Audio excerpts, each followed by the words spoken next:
ফেনী ও কুমিল্লা দেশের দুই জেলায় প্রবল বন্যার আশঙ্কা।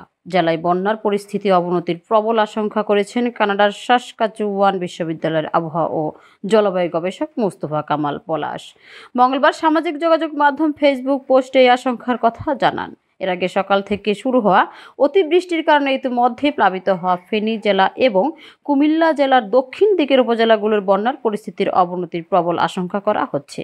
কারণ বুধবার সকাল থেকে ভারতের ত্রিপুরা রাজ্যের উপর থেকে আসা পানি কুমিল্লা ও ফেনী জেলার নদ নদীগুলোর উপর দিয়ে প্রবাহিত হওয়া শুরু করবে।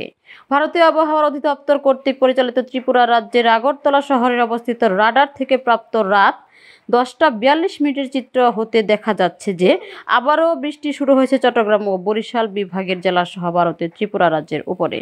এতে মাঝারি থেকে ভারী মানের বৃষ্টিপাত চলার প্রমাণ পাওয়া যাচ্ছে চট্টগ্রাম বিভাগের নোয়াখালী, ফেনী, কুমিল্লা, লক্ষ্মীপুর, চট্টগ্রাম, খাগড়াছড়ি জেলা এবং ভারতের ত্রিপুরা রাজ্যের সকল জেলার উপরে। ফলে আজ সারা রাত চট্টগ্রাম বিভাগের বেশিরভাগ জেলা এবং ভারতের ত্রিপুরা রাজ্যের উপরে চলমান বৃষ্টিপাত অব্যাহত থাকার আশঙ্কা করা হচ্ছে। এছাড়া ভারী থেকে খুবই ভারী বৃষ্টিপাতের প্রবল আশঙ্কা করা হচ্ছে চট্টগ্রাম বিভাগের নোয়াখালী, ফেনী, কুমিল্লা, লক্ষ্মীপুর, চট্টগ্রাম, খাগড়াছড়ি জেলা এবং ভারতের ত্রিপুরা রাজ্যের সকল জেলার উপরে। আগামী 24 ঘন্টা নতুন করে 100 থেকে 200 মিলিমিটার বৃষ্টির প্রবল আশঙ্কা করা যাচ্ছে। Desk report, JJ TV.